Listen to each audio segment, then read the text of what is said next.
نحمده ونصلي على رسوله الكريم أما بعد رب اشرح لي صدري ويسر لي أمري واحلل عقدة من لساني يفقهوا قولي۔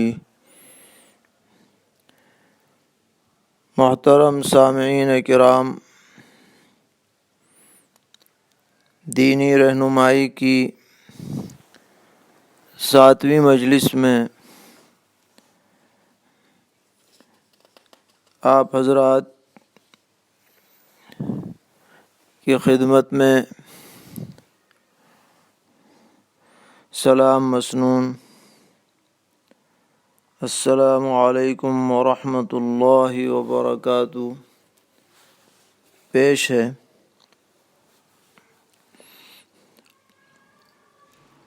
بہت سے حضرات نے سوالات ارسال فرمائے ہیں، انہی میں سے چند سوالوں کے جوابات آج پیش کیے جا رہے ہیں۔ ایک صاحب نے پوچھا ہے کہ وضو کے بعد پیشاب کے قطرے نکلنے کا احساس ہوتا رہتا ہے، تو ایسی حالت میں کیا کرنا چاہیے؟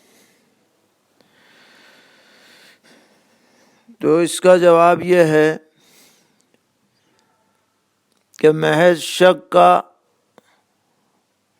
اور بے وجہ احساس کا تو شریعت میں کوئی اعتبار نہیں ہے، لیکن اگر گمان غالب ہو جائے اور آدمی گویا اس بات کا یقین کر لے کہ قطرہ نکلا ہے، تو ایسی صورت میں وضو ٹوٹ جائے گا، دوبارہ وضو کرنا ہوگا۔ اور ایسے حضرات کے لیے مشورہ یہ ہے کہ وہ استنجے سے فارغ ہو کر کچھ دیر ٹیشو پیپر وغیرہ لے کر کچھ ٹہلا کریں، کچھ کھنکھاریں، اور جب بالکل اطمینان ہو جائے اس کے بعد دوبارہ استنجا کر لیں۔ انشاءاللہ اگر اس کا اہتمام رکھیں گے تو یہ پریشانی ختم ہو جائے گی۔ اور کبھی بھی شک کی بنیاد پر دوبارہ وضو نہ کریں، محض شک کی بنیاد پر،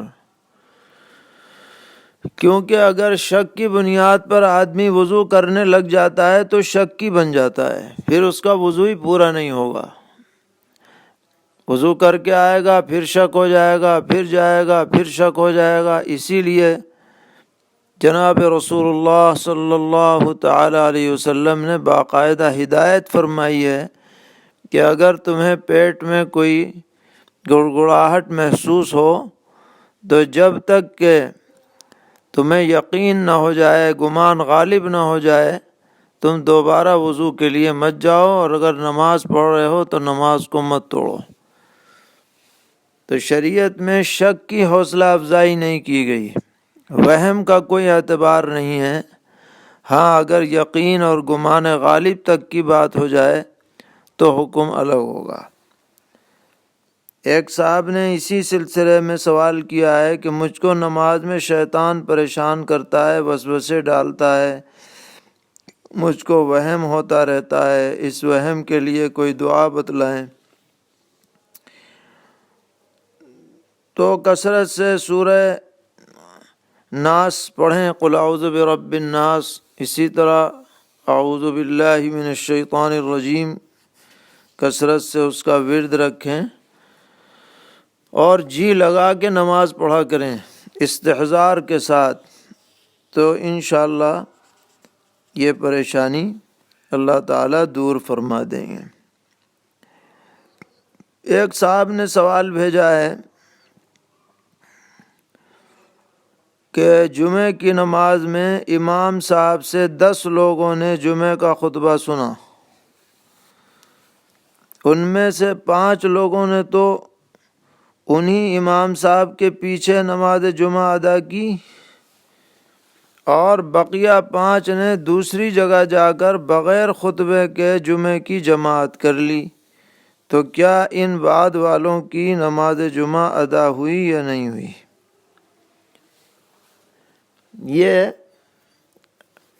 ایسا مسئلہ ہے جو کتابوں میں بہت تلاش کے باوجود اس طرح کا کوئی مسئلہ نظر میں نہیں آیا۔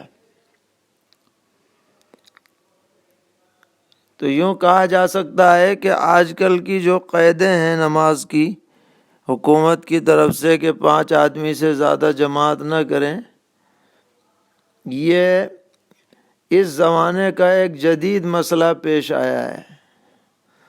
تو حکم سن لیجئے، اس کا اصولی اعتبار سے حکم یہ ہے کہ جنہوں نے جمعے کی نماز بعد میں جا کر بغیر خطبے کے پڑھی ہے، ان کی جمعے کی نماز صحیح نہیں ہوئی، کیونکہ جب یہ خطبہ سن کر کے اٹھ کے چلے گئے تو وہ جو سنا ہوا خطبہ ہے وہ تو اس جماعت کے لیے ہے جس جماعت کی امامت خود خطیب صاحب نے کی ہے۔ اب یہ جب دوسری جگہ چلے گئے تو وہ خطبہ جو اس جماعت کے لیے خطیب صاحب نے دیا ہے وہ ان کی دوسری جماعت کے لیے کافی نہ ہوگا، کیونکہ ہر جمعے کی جماعت کے لیے الگ سے خطبہ شرط ہے، لہذا ان کی جمعے کی نماز نہیں ہوئی۔ انہیں چاہیے کہ وہ ظہر کی قضا کر لیں اس کے بدلے میں، اور بغیر کسی معتبر عالم کے پوچھے ہوئے اس طرح کی کوئی بھی حرکت نہیں کرنی چاہیے۔ ایک سوال ہے کہ ایک بچہ جس کی عمر تقریباً 15 سال ہے، حافظ نہیں ہے لیکن چھوٹی صورتیں پڑھ سکتا ہے، تو اس کے پیچھے نماز پڑھنی درست ہے یا نہیں؟ تو یہ جو تقریباً کی بات لکھی ہے یہ مشکوک ہے۔ حکم شرعی یہ ہے کہ اگر وہ بالغ ہو چکا ہے، اور بالغ ہونے کی صورت یہ ہے کہ اس پر غسل فرض ہو گیا اگرچہ 15 سال کا نہ ہو، اور اگر ایسی کوئی علامت ظاہر نہیں ہوئی تو 15 سال پورے ہونے ضروری ہیں۔ بہرحال اگر وہ بالغ ہے تو اس کے پیچھے بالغین کی نماز درست ہوگی، اور اگر وہ بالغ نہیں ہے تو اس کے پیچھے بالغ لوگوں کی نماز، مرد و عورت کسی کی درست نہیں ہوگی۔ ایک صاحب نے سوال کیا ہے کہ آج کل تراویح میں جلدی نماز پڑھانے کی غرض سے اگر امام صاحب بغیر ثنا کے الحمد شریف شروع کر دیں اور اسی طرح آخری قعدے میں درود شریف کے بعد والی دعا نہ پڑھیں، یا صرف اتحیات پڑھ کر سلام پھیر دیں، تو ایسا کرنا صحیح ہے یا نہیں؟ تو یہاں 2 باتیں ہیں۔ ایک تو یہ کہ فی نفسی نماز تو درست ہو جائے گی کیونکہ ثنا بھی واجب نہیں ہے، اور بعد والی دعا اور درود بھی واجب نہیں ہے، مسنون ہے۔ یہ تو ہے نفس مسئلہ۔ لیکن دوسری بات یہ یاد رکھنے کی ہے کہ عبادات میں جلد بازی شریعت میں پسند نہیں ہے۔ ثنا پڑھنے میں کتنی دیر لگتی ہے؟ 2-4 سیکنڈ لگتے ہیں۔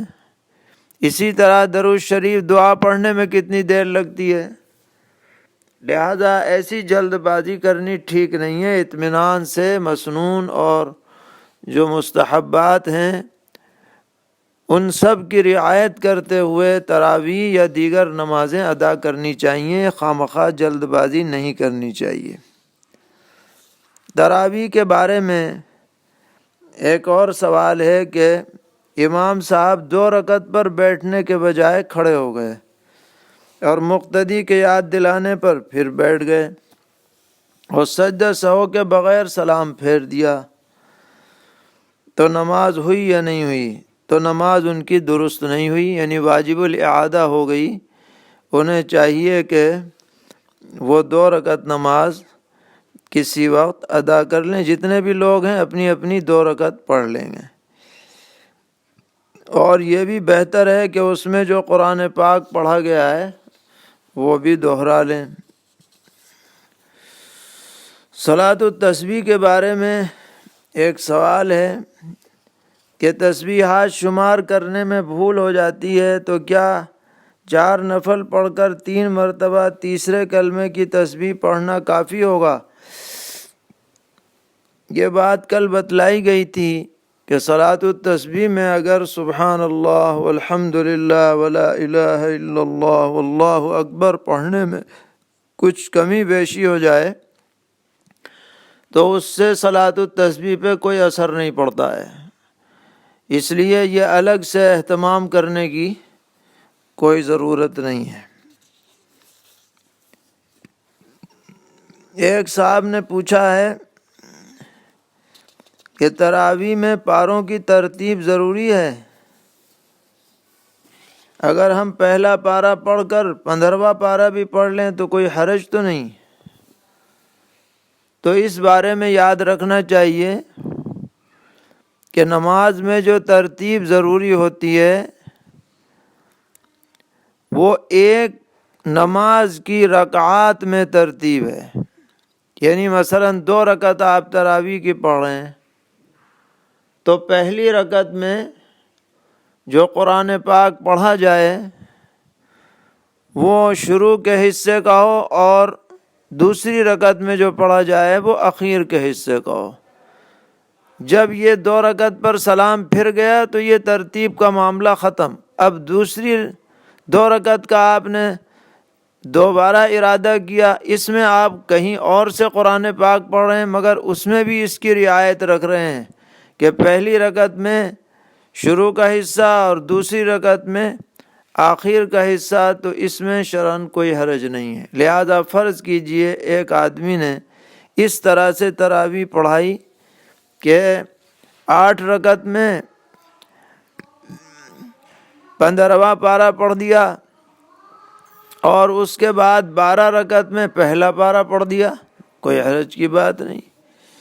یا یہ ہے کہ 8 رکعت میں پہلا پڑھ دیا اور بعد والی رکعات میں اور چھوڑ کر کے کہیں اور پارہ پڑھ دیا، تو الغرض ترتیب جو دیکھی جائے گی وہ ایک سلام والی نماز میں دیکھی جائے گی، الگ الگ سلام میں الگ الگ جگہ سے پڑھے، پہلی 2 رکعت پہلی دوسری رکعت کی ترتیب کا خیال رکھتے ہوئے، تو اس میں کوئی حرج نہیں ہے۔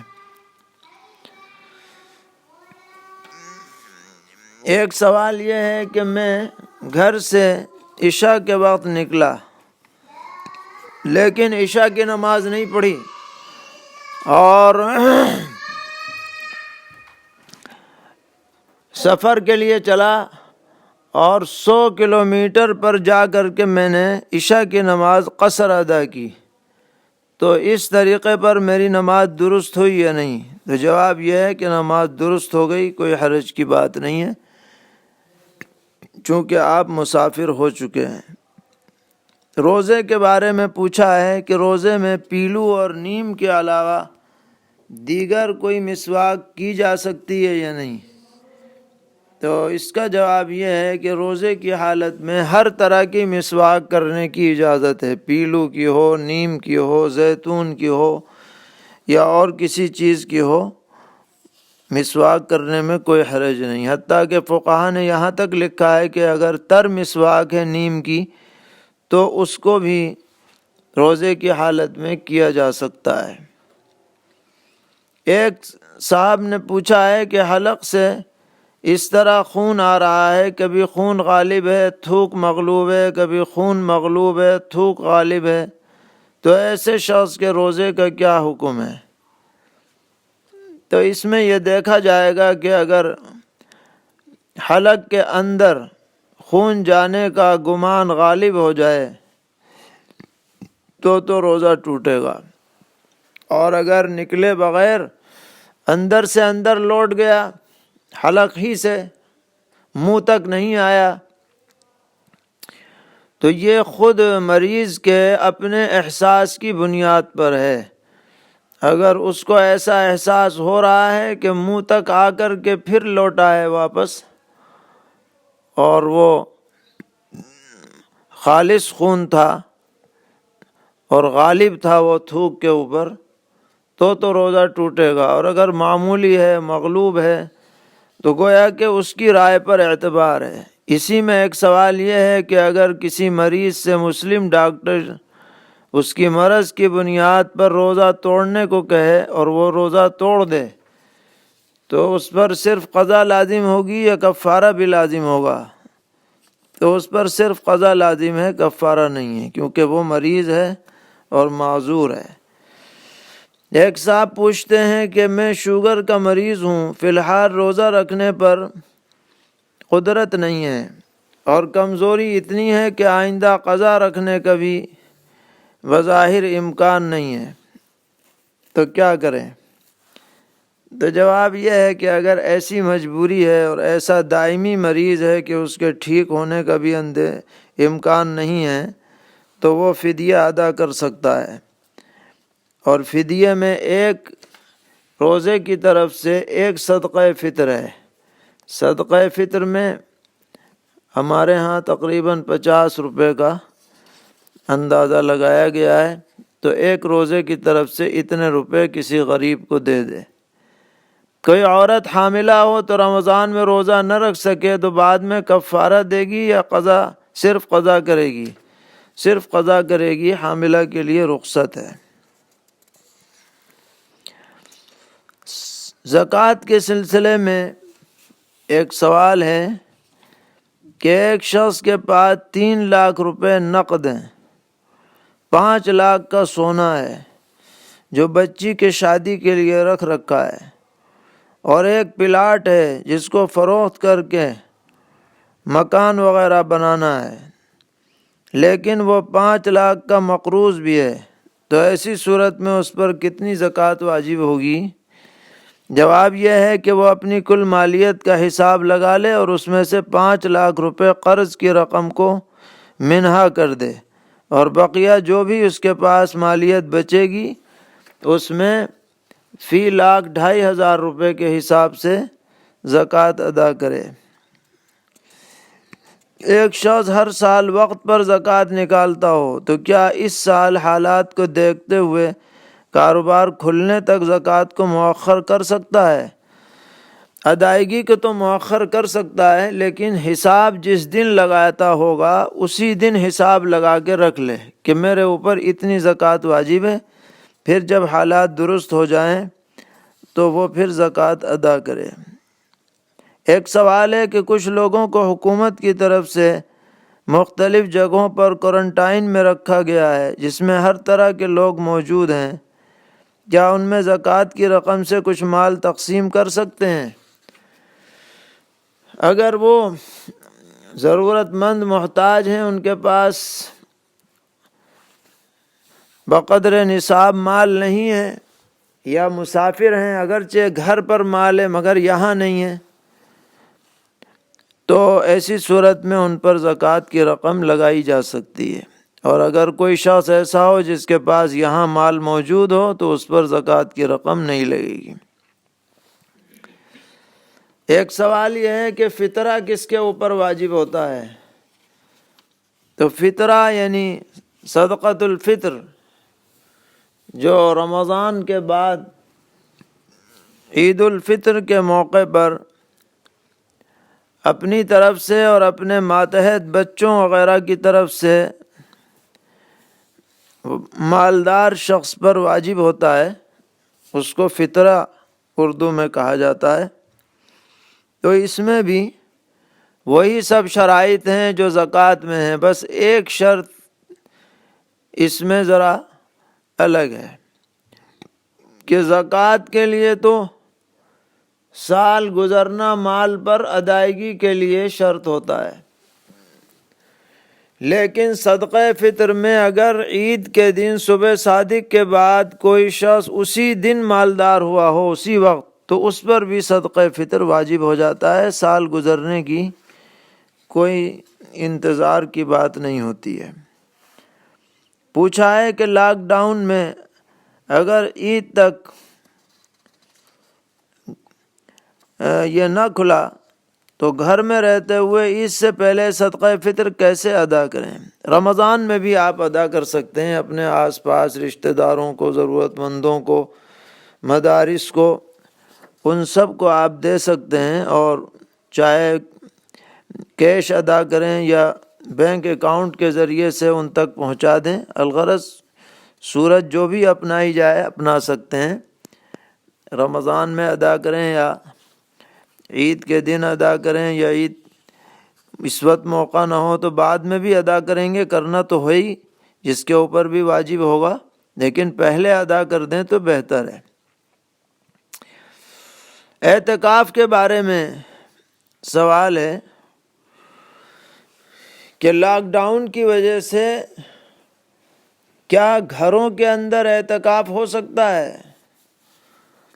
اور ایک گھر میں ماں کے ساتھ اس کا 25 سالہ بیٹا بھی اعتکاف میں بیٹھ سکتا ہے؟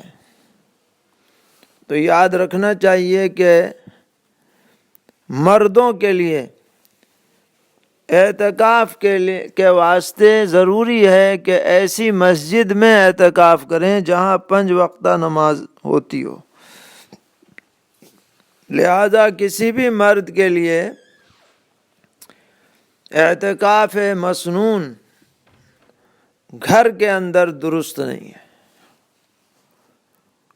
ہاں، عورتوں کے لیے ہو سکتا ہے کہ وہ اپنے گھر کے کسی کمرے وغیرہ کو اپنے لیے معتکف بنا لیں، اسی میں رہیں۔ تو آپ نے جو سوال کیا ہے تو والدہ تو اکیلی اپنا اعتکاف کرے گی گھر میں، لیکن اس کا جو بیٹا ہے وہ گھر میں اعتکاف نہیں کرے گا، وہ اگر کرے گا تو مسجد میں جا کر اعتکاف کرے گا۔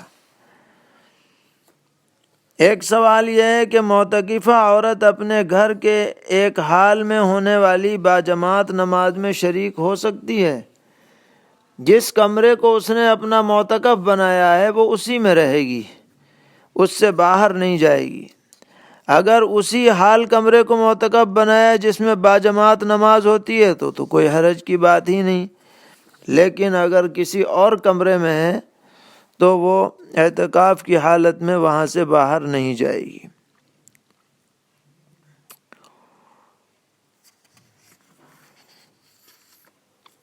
ایک سوال یہ بھی ہے کہ رمضان المبارک میں اور غیر رمضان میں جمعے کے دن وفات پانے والے سیدھے جنت میں جاتے ہیں؟ ان کے متعلق جو روایت ہے اس سے یہ نہیں معلوم ہوتا کہ سیدھے جنت میں جاتے ہیں، البتہ یہ معلوم ہوتا ہے کہ ان سے عذاب قبر ہٹا لیا جاتا ہے۔ جمعے کے بارے میں جو روایتیں ہیں وہ تو متعدد روایات ہیں جن کی تائید ہوتی ہے، لیکن جو رمضان والی روایت ہے وہ ایک ضعیف روایت سے پتہ چلتا ہے۔ پھر اس میں بھی علماء نے بحث کی ہے کہ یہ صرف رمضان تک عذاب ہٹایا جائے گا یا بالکل ہی ہٹا دیا جائے گا قیامت تک کے لیے۔ بہرحال اللہ تعالیٰ سے خیر کی امید رکھنی چاہیے، اور ایک طرح سے اس میں رمضان کی فضیلت بھی ثابت ہوتی ہے، لیکن ہے وہ روایت رمضان والی ضعیف روایت ہے۔ ایک سوال یہ آیا ہے کہ اگر نکاح کے بعد ولیمہ نہیں کیا گیا تو اس کا کیا حکم ہے؟ ولیمہ کرنا تو مسنون ہے، نکاح تو ہو جاتا ہے ایجاب و قبول سے۔ اب اس شکرانے کے طور پر نبی اکرم علیہ الصلاۃ نے بھی اہتمام فرمایا، اور بعض صحابہ کو بھی آپ نے تاکید فرمائی کہ بھئی ولیمہ کرو۔ اس لیے استطاعت ہو، جس جیسی حیثیت ہو، آدمی کو ولیمہ کرنا چاہیے، سنت کی ادائیگی ہونی چاہیے۔ اس میں کوئی لمبی چوڑی دعوت بھی ضروری نہیں ہے، ناشتے کے ساتھ بھی ولیمہ ہو سکتا ہے، چند افراد کو بلا لیا جائے اس سے بھی ولیمہ ہو سکتا ہے۔ اس لیے بلا وجہ اس سنت سے اپنے کو محروم نہیں کرنا چاہیے، باقی اس سے نکاح پہ کوئی اثر نہیں پڑتا، ولیمہ ہو یا نہ ہو۔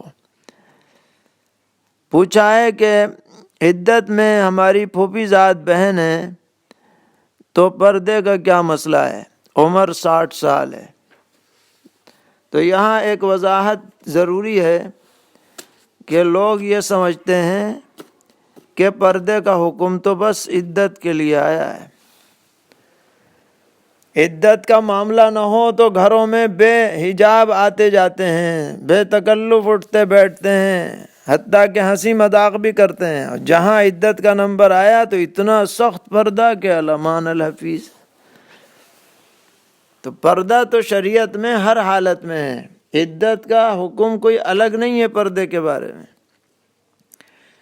جو بھی نامحرم خواتین ہیں ان سے پردہ کرنا چاہیے، اور پردہ کرنے کا مطلب یہ ہے کہ ان کے ساتھ تنہائی نہ ہو، ان کے ساتھ سفر میں نہ جائیں، ان کو نظر جما کے نہ دیکھیں، اور ان کے اعضاء پر نظر نہ پڑے۔ یہ سب پردے کے احکامات ہیں۔ اب اگر کوئی ایسا آدمی ہے کہ جو گھر میں آتا جاتا رہا ہے پہلے سے، تو اس کا اس حد تک پردہ ہوگا کہ وہ بالوں پر نظر نہ ڈالے، اس کے سامنے بال نہ کھولے جائیں، بازو نہ کھولے جائیں، اور دیگر اعضاء چھپا کر کے رکھے جائیں۔ لیکن اگر ضرورت ہو اور نظر جھکا کر کے بات چیت کر لی جائے تو یہ کوئی ناجائز نہیں ہے، نہ عدت میں نہ بلا عدت۔ تو جو پردے کے احکامات ہیں ان کا خیال ہر حالت میں رکھنا چاہیے، صرف عدت ہی میں نہیں۔ ایسا نہ ہو کہ عدت میں تو پورا پردہ کیا اور عدت ختم ہوئی پھر پرانے ڈھرے پہ آ گئے، بلکہ پردے کا اہتمام خواتین کو بھی اور مردوں کو بھی علماء سے پوچھ کر اس کے مسائل کو جان کر کے اس کو رائج کرنا چاہیے۔ اللہ تعالی ہم سب کو ہر سطح پر دین پر عمل کی توفیق عطا فرمائے، اور ہر قسم کی کجروی سے اور غلطی سے حفاظت فرمائے۔ وصلی اللہ تعالی علی خیر خلقہ محمد وآلہ وصحبہ۔